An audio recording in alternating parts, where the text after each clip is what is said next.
Hello everyone, welcome back to my YouTube channel. It's me कुन्चुक घिसिङ।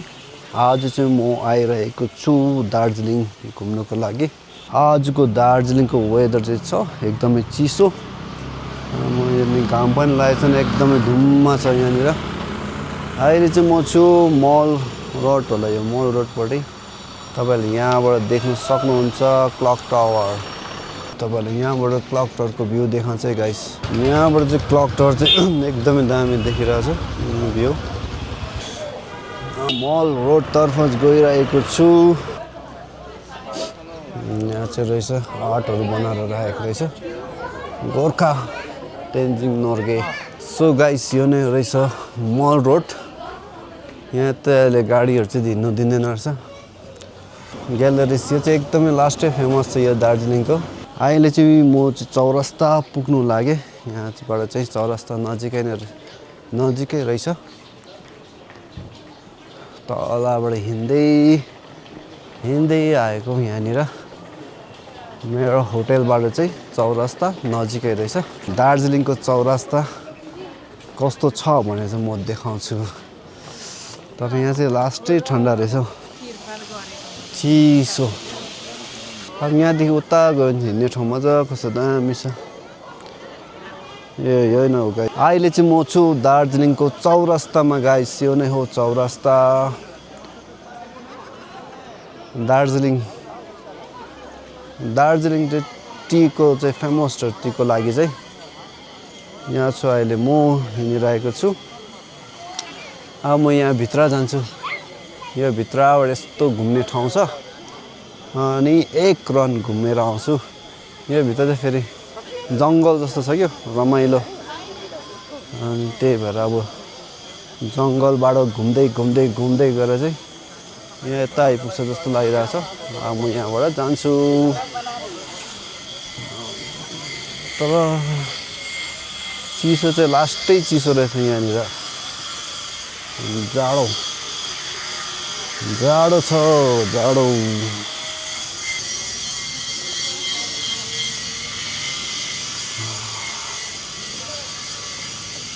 अहिले चाहिँ म यहाँबाट यस्तो घुमेर जाँदैछु। भोलि पछि चाहिँ राम्रो हुनेछ यहाँनिर। योहरू सबै कन्स्ट्रक्सन चलिरहेको रहेछ यहाँनिर।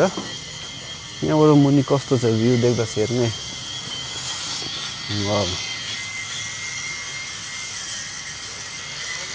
यहाँबाट तल चाहिँ यस्तो देख्नुहुन्छ, भ्यू चाहिँ दामी देखिरहेछ।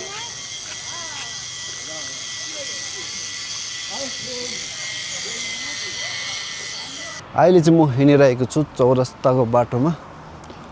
सो गाइस तपाईहरु देख्न सक्नुहुन्छ यहाँको चर्च। म पनि अहिले यहाँनिर चौरस्तामा हिँडिरहेको छु। अनि भाइ चाहिँ नआउने रे, किनभने भाइ चाहिँ सुत्ने भन्यो, त्यही भएर म एक्लै आएको यहाँ अहिले। सो गाइस म चाहिँ धेरै पछि नै दार्जिलिङ आएको। अनि पहिला सानोमा आएको थिएँ, अनि धेरै वर्ष बादमा चाहिँ म दार्जिलिङ आएको। वेदर त अहिले पनि त्यस्तै छ, एकदमै चिसो छ यहाँको वेदर। सो गाइस अहिले चाहिँ म छु चौरस्ताको ब्याक साइडमा। यहाँबाट चाहिँ भ्यू पोइन्ट पनि रहेछ यहाँनिर। यहाँबाट चाहिँ भ्यूहरू हेर्ने ठाउँ रहेछ। तर अहिले धुम्मा छ, केही पनि देखेको छैन। भए पनि हजुरहरूलाई म देखाउन चाहन्छु यहाँबाट चाहिँ भ्यू है, यहाँको भ्यू। तपाईहरु पनि इन्जोय गर्नु होला गाइस यहाँको भ्यू हेरेर। ल गाइस यो नै हो यहाँको भ्यू। यस्तो दामी देखिरहेछ। तर क्यामेराले चाहिँ यति दामी देखेको छैन है। क्यामेरामा यति क्लियर आएको छ नि, तर यहाँबाट चाहिँ दामी देखिरहेछ। भ्यू पोइन्ट चाहिँ दामी रहेछ यहाँनिर। है त अगाडि लाली गुराँस पनि फुलिरहेको रहेछ। यो भ्यू पोइन्टबाट पनि अब निस्केको। अब चाहिँ म जान्छु यहाँबाट सिधै घुम्दै अगाडि। यो लाइनमा चाहिँ सबैमा होटल मात्रै रहेछ। यहाँबाट खास भने कञ्चनजङ्घाको भ्यू पनि एकदम दामी देख्थ्यो। तर अहिले धुम्मा लागेर गर्दाखेरि केही पनि देखेको छैन। तपाईहरु देख्न सक्नुहुन्छ लाली गुराँस यहाँनिर फुलिरहेको रहेछ। लाली गुराँस फुलिरहेको रहेछ। मान्छेहरू एक्सर्साइज गर्ने, रेस्ट गर्ने ठाउँ रहेछ। लाली गुराँस देख्दाखेरि एकदम खुसी लाग्छ क्या। लाली गुराँस।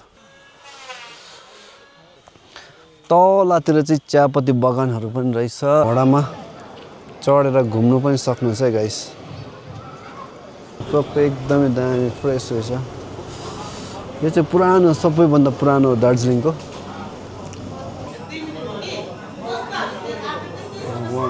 that place.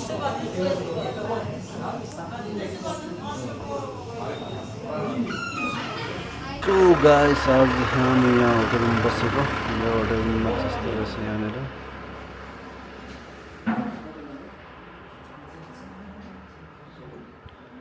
यस्तो रहेछ यहाँनिर हाम्रो बेड चाहिँ यहाँ छ एकदमै सँगले यहाँ बस्ने हो आज एक दिन चाहिँ